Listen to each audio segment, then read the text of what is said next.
Wow. Hoy estamos comenzando una nueva serie de sermones que todos están basados, más adelante lo vamos a compartir en el libro de los Hechos, y llevan como temática efervescencia del Espíritu. Pero el tema principal es la efervescencia de la iglesia en la crisis. La iglesia y la crisis. Hemos estado todos sumergidos en una crisis mundial, una pandemia desde el año pasado, por eso es que le pusieron COVID-19, es el año COVID-19. Y empezó en China, y como a nosotros no nos interesa lo que pasa en China, mira qué interesante, mira los chinos con las mascarillas y todo el cuento, qué cómicos se ven. Y después fue para España, y ya estábamos hablando con gente en Italia, gente en España, y cómo va la cosa. Y después dio el brinco, y aquí está. Y entonces empezó por allá por California, y nosotros diciendo, bueno, que el Señor que acabe con aquella gente, y después a ver si nosotros nos salvamos. Y ya está aquí. Y después de ya cientos de miles de personas que han sido infectadas por el virus y miles de personas que han muerto debido al mismo virus, estamos nosotros enfrentando una crisis global. Y la iglesia, por supuesto, que también está sumergida en esta crisis. Y como iglesia local, nosotros hemos estado lidiando con todos estos desafíos que la pandemia ha planteado para todos nosotros. Y ya ustedes saben lo que es, ¿eh? ¿Cuántos de ustedes están con sus mascarillas?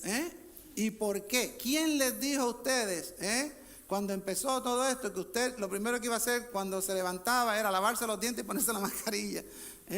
Y cuando se iba a acostar, ay, se me olvidó, déjame quitarme la mascarilla, porque vivimos todo el día prácticamente con mascarilla. Hay que mantener el distanciamiento social, pero no es simplemente 6 pies, porque ahora ya yo no tengo ni que saludar, yo no tengo ni que mirarles. Yo simplemente puedo seguir porque tengo que mantener, ¿qué cosa? La distancia, 6 pies, pero 6 pies podía ser 6 millas, porque ni nos hablamos. Las limitaciones en los eventos y reuniones públicas. Miren todos los huecos que hay. Esos huecos son de hermanos y hermanas que están ausentes porque no pueden estar aquí. Su corazón está aquí con nosotros, pero ellos físicamente no pueden estar porque tienen niños pequeños, porque son personas mayores, porque tienen problemas de la salud. Y tenemos los bancos uno arriba del otro cuando debían estar puestos para que se llenaran. Eso nos afecta a nosotros. Tenemos las pruebas esas que se están haciendo, que nadie sabe si son positivas, si son negativas, que doble negativo, que doble positiva, que hay gente que no les ha dado nada. O sea que hay un montón de diferentes interpretaciones de estas pruebas y en consecuencia tenemos un montón de cosas que suceden que son demasiadas para enumerar, pero que todas nos afectan y muchos de una manera trágica. Yo no voy a pedirles aquí cuántos han tenido hermanos y hermanas, familiares que han perdido su vida debido al COVID, pero yo sé que aquí en esta congregación hay personas que han perdido un familiar debido al COVID. Eso es trágico, La iglesia en su entorno local y global debe enfrentarse a los desafíos de la pandemia del COVID-19 y demostrar que está viva. Y demostrar que está viva. Históricamente, frente a la adversidad y a la crisis, la iglesia ha demostrado efervescencia. Yo me he puesto a estudiar todos los siglos, todas las crisis, y por regla general, cada siglo, cada 100 años hay una crisis grande, o sea, de política o de salud. Y muchas son plagas terribles, más terribles que esta, dicho sea de paso. La plaga bubónica, la fiebre roja, bueno, un montón de cosas que han aparecido a través de los siglos.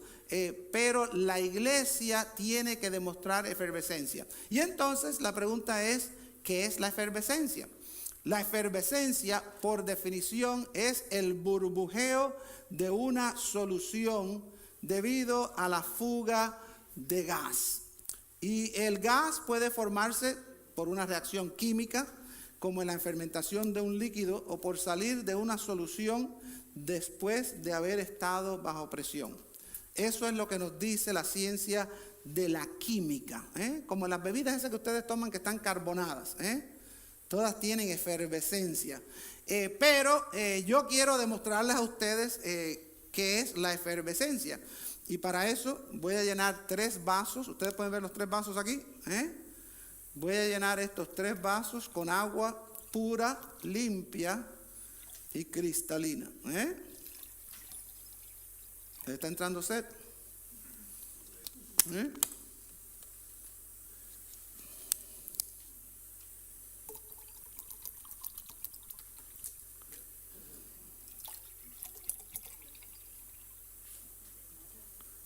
Bueno, y quiero yo entonces compartir con ustedes uno de los milagros que a mí más me capturó cuando yo era niño y salimos de Cuba. Y para algunos de ustedes dirán, ¿verdad? Pero qué tonto es el pastor. Pero a mí me fascinó este producto que se conoce como Alka-Seltzer. La primera vez que lo vi, antes venían en tubos y yo gasté un tubo entero. Y verdaderamente ustedes tienen uno ahí en su... A ver, levanten todos su pastilla, su tableta. Ok, primero, esto no es un caramelo. Yo conozco varias personas que se han ahogado y han pasado un mal rato porque se lo tragaron como un caramelo. Esto no es un caramelo, así que no se lo tomen, ¿ok? Es simplemente, quiero que ustedes vayan a su casa y si ustedes son como yo, que soy tacaño, pues entonces lo van a utilizar. Pero si no, pues pónganse ustedes también a hacer este experimento. Y usted coge las tabletas de este producto y milagro de milagros, eso es magia. Ustedes que no les gusta, miren para ahí cómo burbujea, cómo ese gas sale de una manera que crea esa efervescencia. Esa es la idea que quiero que nosotros tengamos en mente hoy. La efervescencia del Espíritu que caracteriza a una iglesia que está viva. Cuando el Espíritu Santo agarra a una iglesia y la pone en la crisis, tiene que ser, ¿qué cosa? Efervescente, tiene que ser efervescente. La iglesia cuando está en crisis experimenta una reacción con la realidad, mientras que el Espíritu de Dios se desata en una manera única y la iglesia cobra vida de manera sobrenatural. Y esto es lo que nosotros llamamos la efervescencia del Espíritu. La historia y la Biblia nos muestran que esto es un modelo, o sea que de esta manera se puede explicar cómo Dios trabaja con su iglesia en una crisis. Y este mes vamos nosotros a estar estudiando el libro de ¿qué? De los Hechos, como la iglesia experimentó la efervescencia espiritual en medio de la crisis. Si hay algo que usted puede ver cuando lee el libro de los Hechos, y lo invito a que lo lean, ¿ok? No son muchos los capítulos, usted puede aprender mucho de ahí y usted puede entender cómo la iglesia fue efervescente a través de su primera etapa. Entonces yo les invito hoy a que busquen ahora en sus Biblias en el capítulo 9 del libro de los Hechos para un claro ejemplo de la efervescencia del Espíritu y cómo la iglesia cobró vida en la crisis. Y quiero decirles aquí en un pequeño paréntesis que el libro de los Hechos es parte de otro libro que va junto con este. ¿Y cuál libro es? Lucas. El Evangelio de Lucas y el libro de los Hechos son dos partes de un mismo escrito que un compañero del apóstol Pablo, que se llamaba Lucas, que se conoce como el médico amado, escribió a un sujeto que se llamaba Teófilo. Y entonces Teófilo quería saber más de la iglesia y Lucas escribe esto inspirado por el Espíritu Santo, y me imagino que Teófilo cuando empezó a leer no pudo dejar de leer, tuvo que seguir leyendo porque es una historia de efervescencia. Y lo primero que encontramos es, número uno, la realidad de la crisis para todos. La realidad de la crisis para todos, porque la tentación nuestra es o pensar que la crisis no me afecta a mí. Por ejemplo, mañana es un día feriado y hay un montón de gente que va a ir a la playa, van a hacer lo que le da la gana. ¿Por qué? Porque la crisis no me afecta a mí. Bueno, se van a dar una sorpresa. Y hay otras personas que caen en el otro error y piensan que la crisis nada más que me afecta a mí.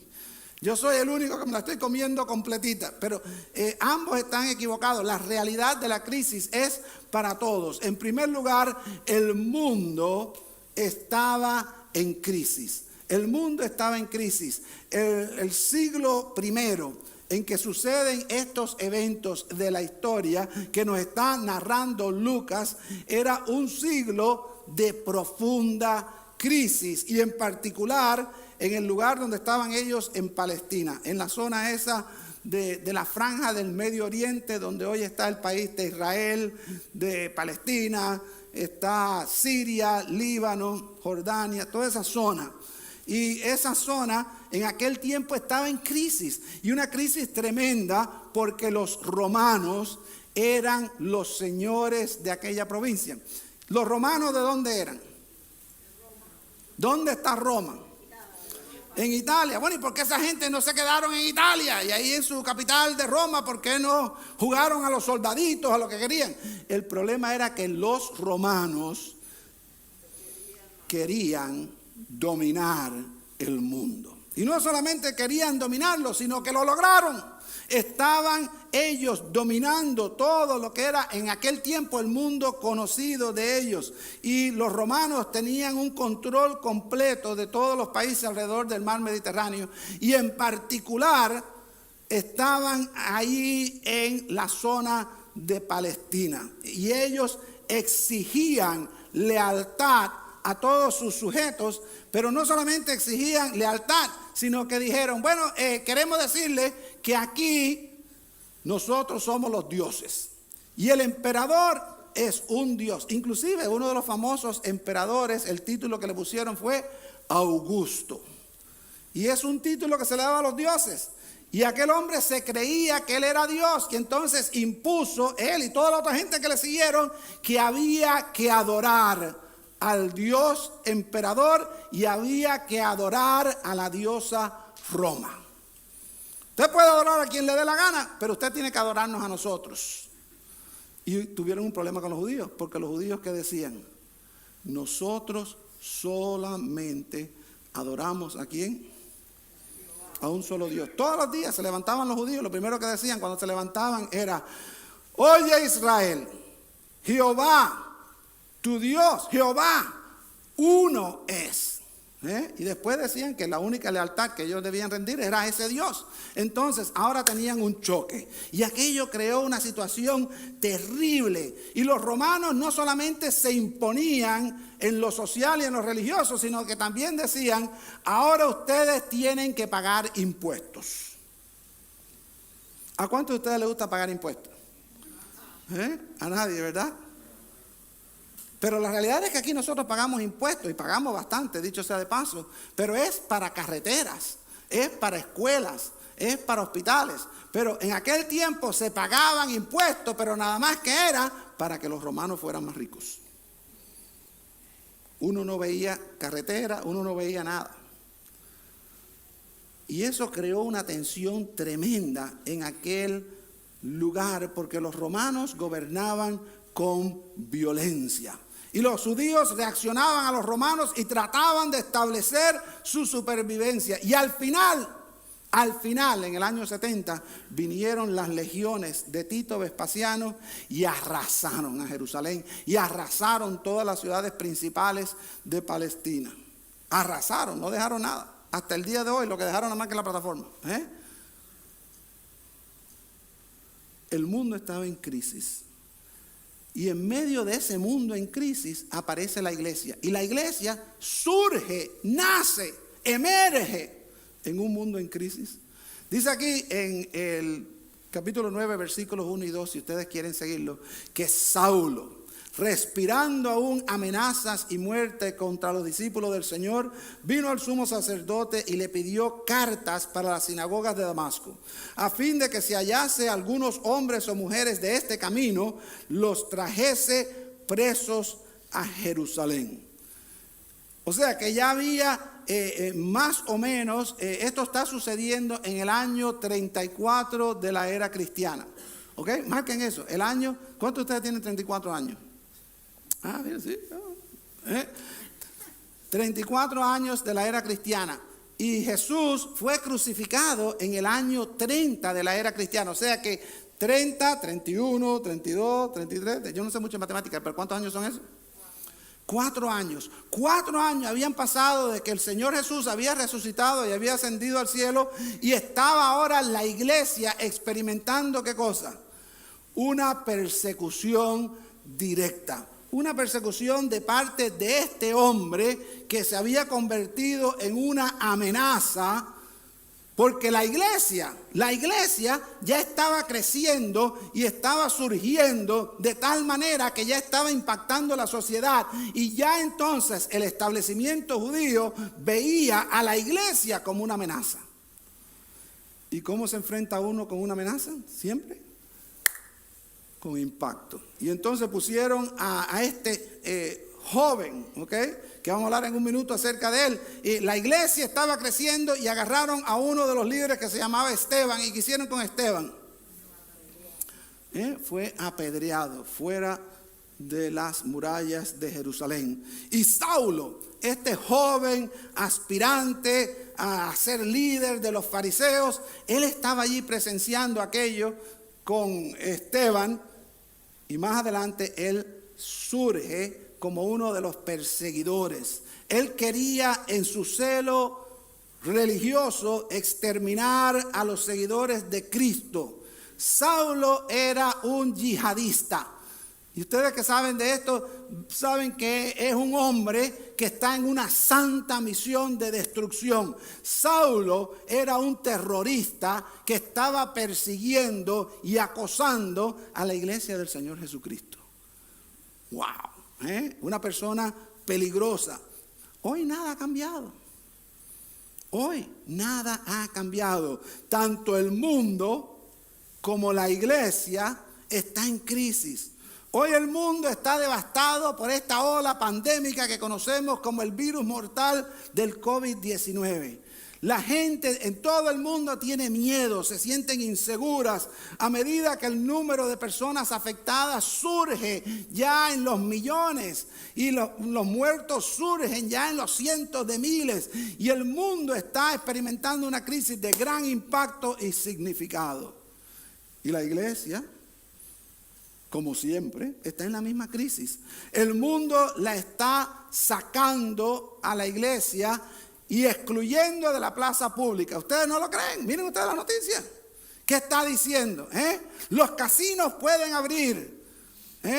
Se pueden abrir las playas, se pueden abrir los bosques, se pueden abrir los parques, se puede abrir todo. Pero hay iglesias que por mandato nada más que pueden tener 50 personas. Ni uno más ni uno menos. Nosotros tenemos aquí un 50% de limitación. Pero el casino que está allá con la guitarrita no tienen limitación ninguna, mientras mantengan ciertos niveles fuera. Entonces, quiere decir que el mundo nos está excluyendo de la plaza pública. Hay muchos Saulos hoy en día que están dedicando sus vidas a destruir la iglesia. Pero lo triste es que inclusive la iglesia se esconde y se diluye en el fondo de la crisis. Nos sentimos como que estamos acosados. Y la tentación es hacer ¿qué cosa? Meternos abajo de la tierra. Ir subterráneo. Crear nuestras propias catacumbas. Nuestra iglesia no es una excepción. Se hicieron unos estudios ahora recientemente por una organización de un hombre que se llama Barna, y resulta que el 30% de la iglesia está activa. El resto está desparramada o está ausente. Y nosotros lo vemos. Nosotros lo vemos. Gracias a Dios el Señor ha sido fiel con nosotros y ustedes están aquí y los diezmos se han mantenido, pero estamos ahí, no estamos como quisiéramos estar. No podemos quedarnos quietos y no hacer nada mientras el mundo y la iglesia está en crisis. Y yo le doy gracias al Señor porque desde que empezó la crisis, esta iglesia ha luchado por hacer los cambios que necesitamos para nosotros mantenernos vigentes en la realidad en que vivimos. Tal vez usted no lo vea, pero aquí han sucedido muchos cambios y los que faltan por suceder. Debemos experimentar la efervescencia espiritual o simplemente dejaremos de ¿qué? Dejaremos de existir. Simplemente vamos a disolvernos en el mundo en que vivimos y nadie va a oír de nosotros. Ahora, el reto es que nosotros surjamos. Y como dijo Winston Churchill después de la batalla de Inglaterra, que por poco Londres desaparece bajo los bombardeos de los aviones alemanes, y dijo, que digan de nosotros que este fue nuestro mejor momento. Entonces nosotros como iglesia debemos confiar en nuestro Dios, debemos ir hacia adelante en esta sombría realidad de crisis y proclamar la buena noticia de que Dios está con nosotros. ¿Okay? ¿Ustedes creen eso? Déjenme decirles que yo lo estoy procesando porque me ha costado trabajo. Aquí Dios está con nosotros. En el COVID Dios está con nosotros. En la situación en que yo tengo, Dios está contigo, conmigo. Y no solamente está con nosotros, por aquí es donde viene la parte que a mí más me entusiasma. Y está por nosotros.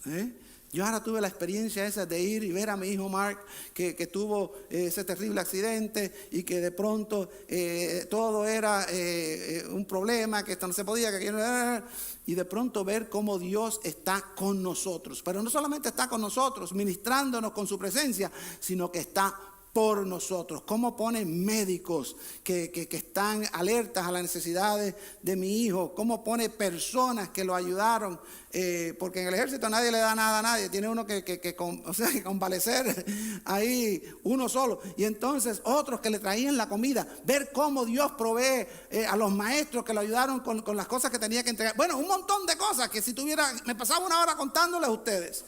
Cómo Dios está con nosotros y por nosotros. Dios siempre está en acción a favor de su iglesia. Y debido a esto, no solamente en las realidades que estamos en el mundo y en la iglesia con crisis, sino estamos también en la realidad de una amenaza que se convirtió en una bendición. ¿Ustedes agarraron eso? Una amenaza que se convirtió en ¿qué?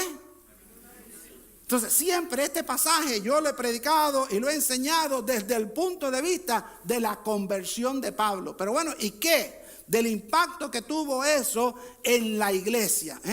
Saulo era un hombre en una misión por el mal, pero su vida dio una vuelta. Permítanme leerles aquí los versículos 3 al 6. En el capítulo 9 dice así. Mas yendo por el camino, qué interesante que en la primera parte decía que él estaba persiguiendo a la gente del camino. Y ese nombre, el camino, en griego la palabra es hodos, era el primer nombre que se le dio a los seguidores de Jesucristo. Ellos eran el camino. Y en mi Biblia aparece aquí en mayúscula, pero en el libro que Lucas escribió no estaba en mayúscula ninguna. Y entonces estoy seguro que Lucas quería presentar una ironía entre Saulo, porque todavía no me llegaba Pablo. Saulo persiguiendo al camino, y en el camino en que él estaba, lo estaban persiguiendo a él. Fíjense para que ustedes vean, dice, mas yendo por el camino aconteció que al llegar cerca de Damasco, repentinamente le rodeó un resplandor de luz del cielo.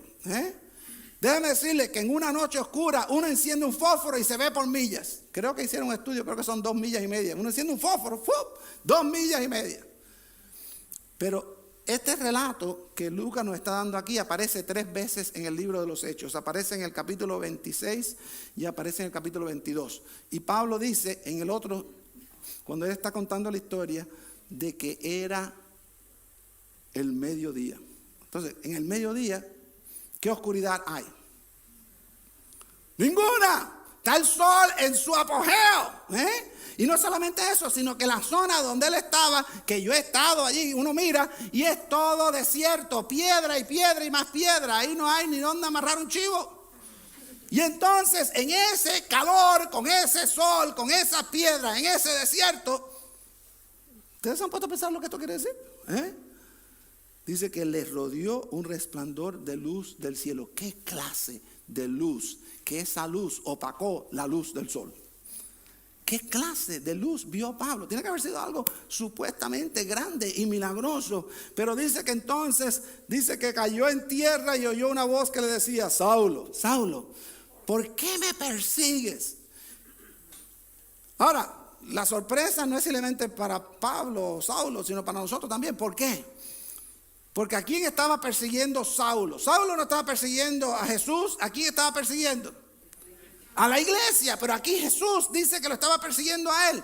Porque aquí vemos una vez más que Jesús siempre está con sus iglesias. Jesús está con nosotros en la crisis. Él no nos abandona. Entonces vemos esto como una realidad. Dice: Saulo, Saulo, ¿por qué me persigues? Y él dijo: ¿quién eres, Señor? Y le dijo: yo soy Jesús. ¡Surprise! ¿A cuánto de ustedes les gustan las sorpresas?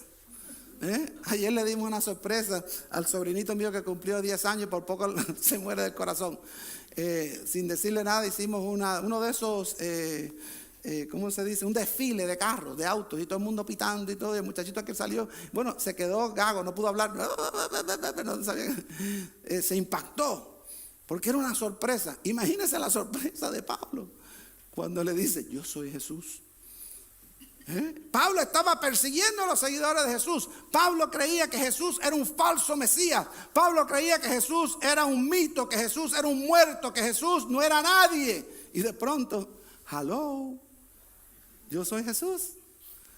¿Cuántos de nosotros no hemos sido sorprendidos por Dios cuando ni siquiera creíamos en Él? Y es lo que sucede aquí en esta historia. Entonces le dice: dura cosa te es dar coces contra el aguijón. El aguijón era un pincho que usaban para mover las reses. Y claro, cuando el toro o la vaca metía una patada, que hacían con el aguijón, ¡pup!, y lo pinchaban. Y entonces él, temblando y temeroso, dijo: Señor, ¿qué quieres que yo haga?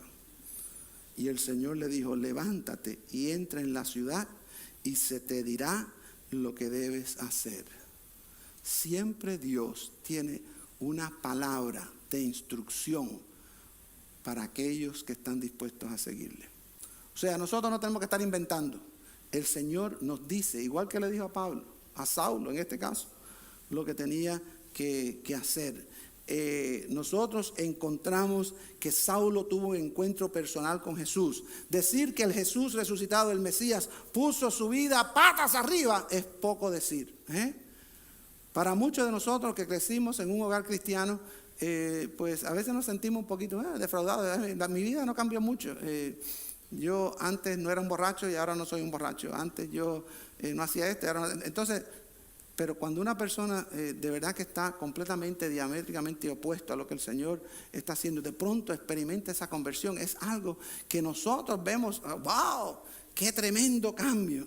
¡Qué tremendo cambio! El resultado de ese cambio, de ese encuentro con Jesús para Saulo fue la efervescencia espiritual en su vida. Si era celoso persiguiendo a la iglesia, ahora es más celoso predicando a Jesús. Qué tremenda vuelta dio. Y este mismo Saulo que dice que estaba respirando amenazas y muerte contra los discípulos, es el mismo Saulo que en Gálatas 2:20 dice: con Cristo estoy juntamente crucificado, y ya no vivo yo, más Cristo vive en mí. Lo que ahora vivo en la carne, lo vivo para la gloria del Hijo de Dios. Qué tremendo es que este hombre da ese cambio. Saulo cambió y ahora tenía una misión para hacer el bien siempre, pero ninguna de las circunstancias cambiaron. Los romanos seguían gobernando, la iglesia seguía siendo perseguida, los judíos seguían en control.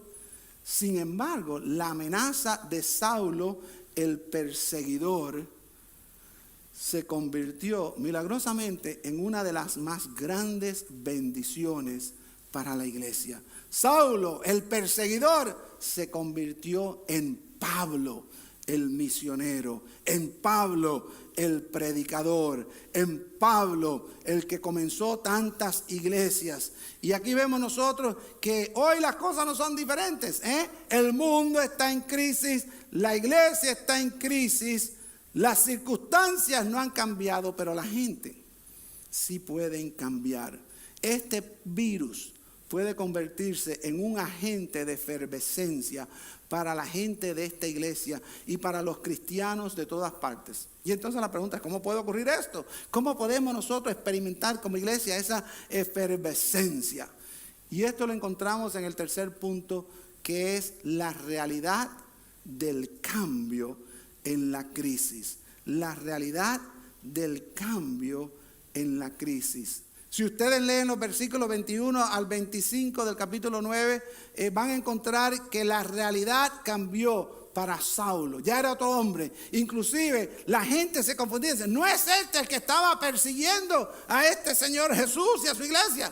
Y la misma iglesia decía, este hombre no, yo no confío en ese Señor. ¿Qué va? Ese está metiéndose para ver cómo puede él encontrar a los cristianos para... Pero dice que Saulo predicaba con denuedo en la sinagoga, que bueno, se puso a tal manera que lo estaban persiguiendo para matarle. Tuvieron que descolgarlo por una canasta en la ciudad de Damasco porque querían cortarle la cabeza a Saulo.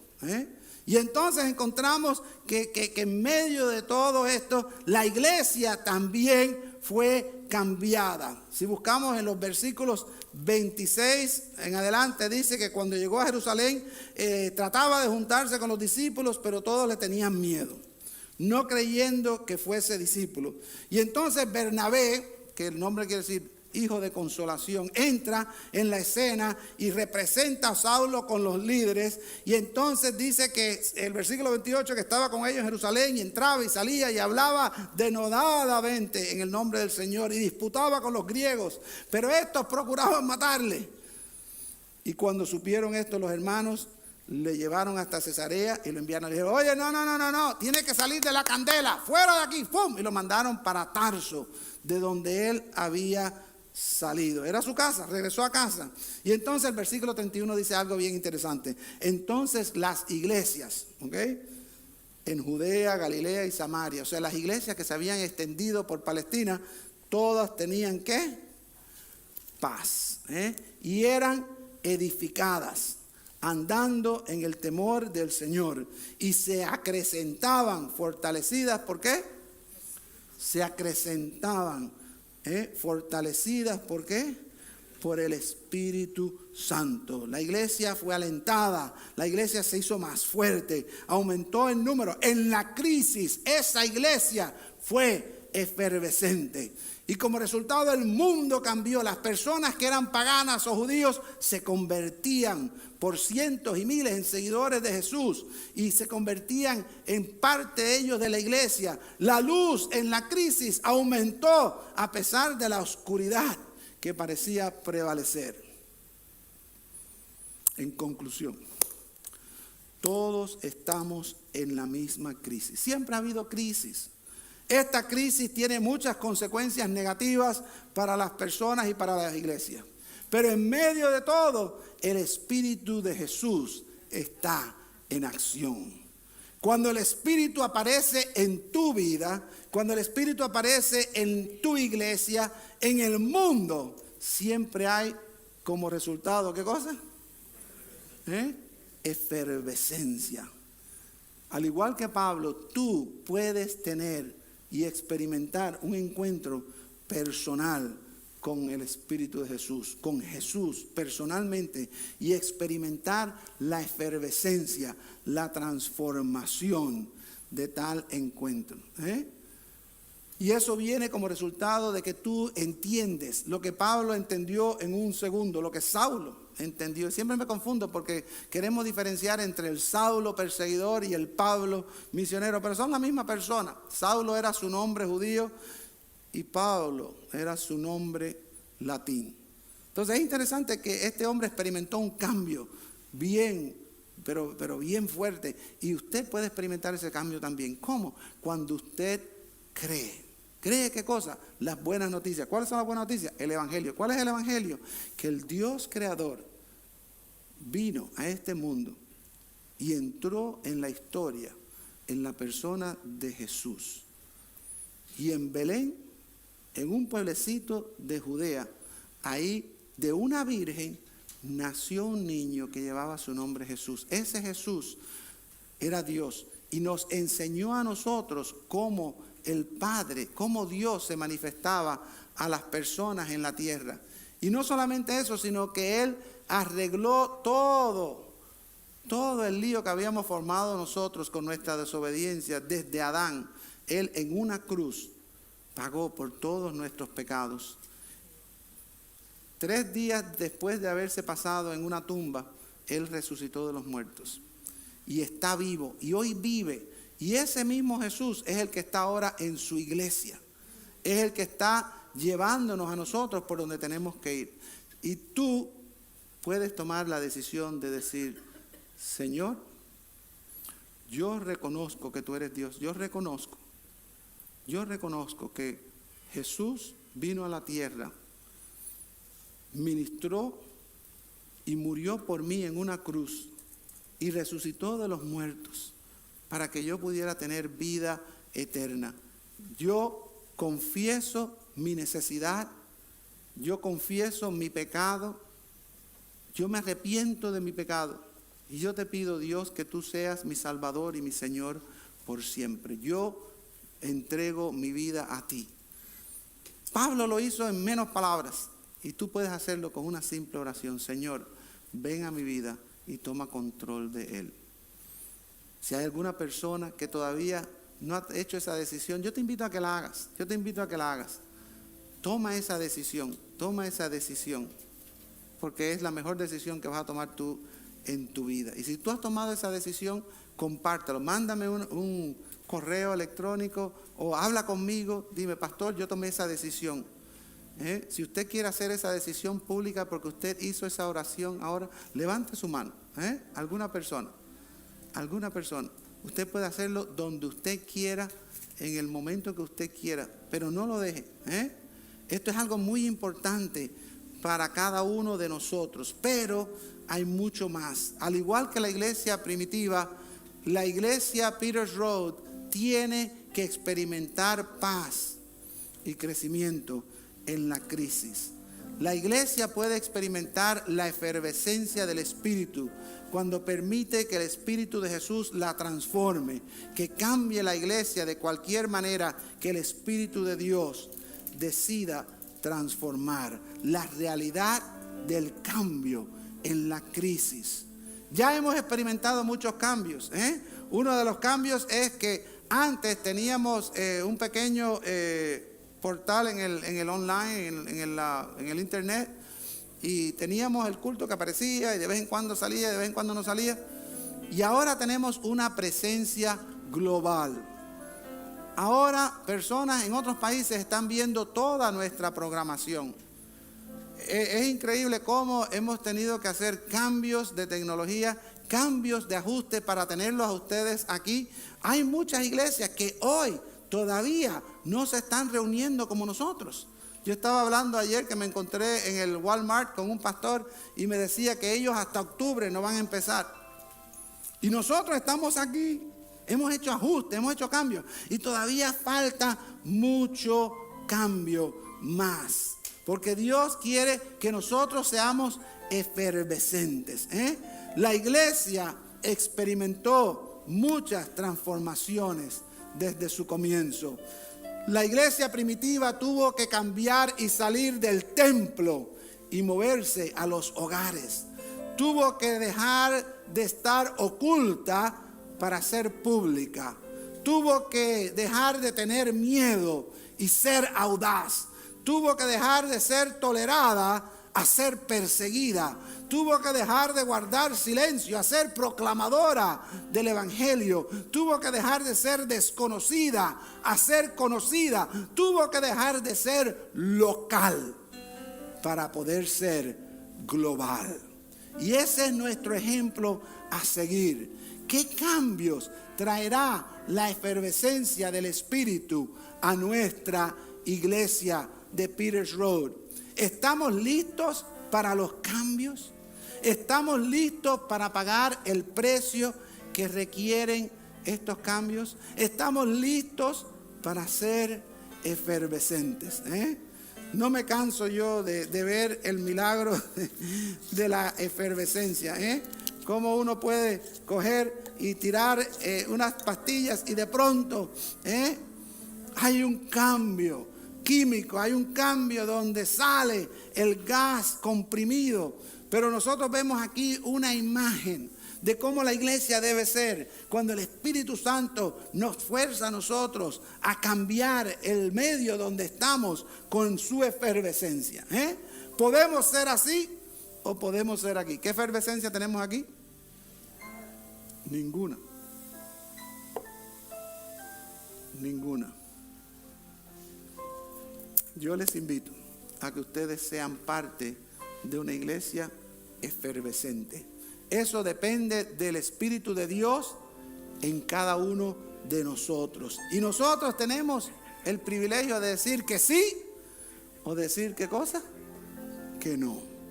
Podemos decir que sí o podemos decir que no.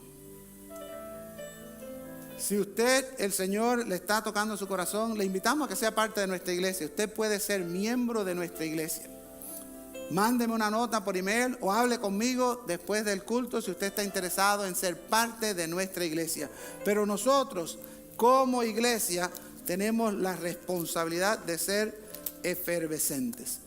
Entonces, yo quiero presentarles a ustedes simplemente una invitación. Si usted quiere ser parte de una iglesia efervescente y usted quiere ser parte de los cambios que el Señor va a hacer en medio de esta crisis para que nosotros seamos su iglesia, ahí donde usted está, yo le voy a pedir que usted se ponga de pie. Que usted delante del Señor diga: Señor, yo me pongo de pie porque yo quiero una iglesia efervescente. Yo estoy dispuesto a ser parte de esa iglesia. Yo estoy dispuesto a hacer lo que se necesite para nosotros enfrentar los retos. Cada siglo ha traído crisis. Cada siglo la iglesia se ha enfrentado. Con el Espíritu de Dios ha sido efervescente. Efervescencia. Yo sueño, porque ya estamos efervescentes.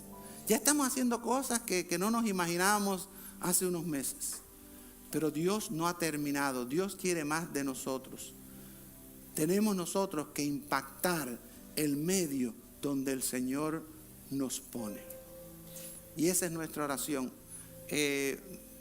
Cuando le pregunté a mi esposa, bueno, y el sermón, ¿cómo estuvo?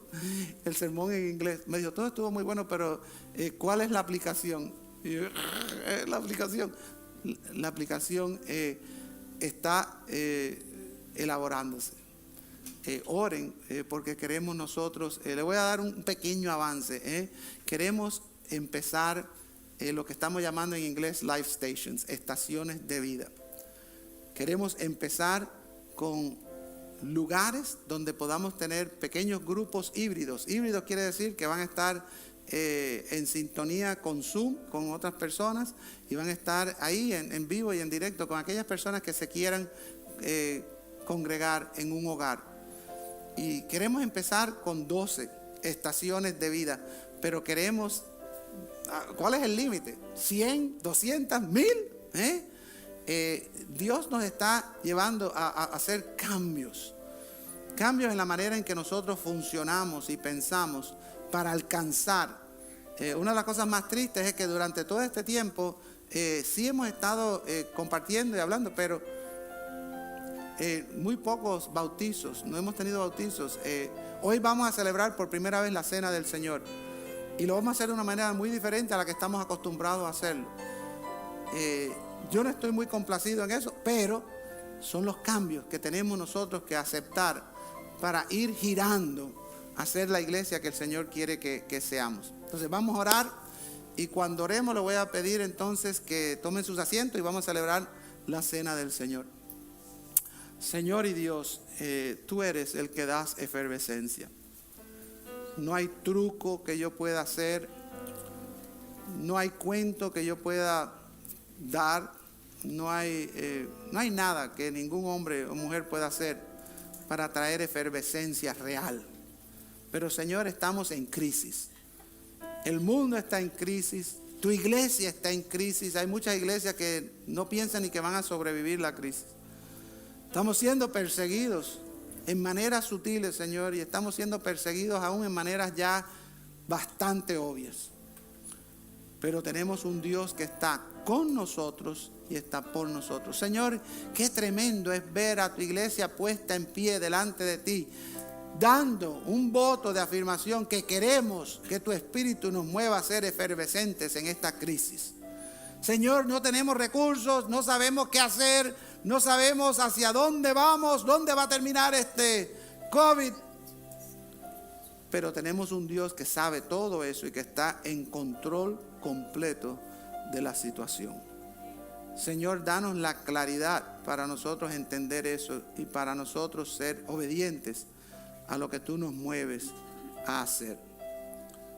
Señor, te pedimos por todos los líos que estamos enfrentando como país, en el nivel de educación, en el nivel de las elecciones, en tantas cosas, Señor. Pero sabemos que tú estás en control y que en todo tú vas a ser glorificado y que tu iglesia es el medio que tú siempre escoges para hacer. Ahora, Señor, bendice a tu iglesia Peters Road, bendice a los hermanos que están compartiendo con nosotros por vía electrónica. Bendice a aquellos que nos están mirando también, Señor.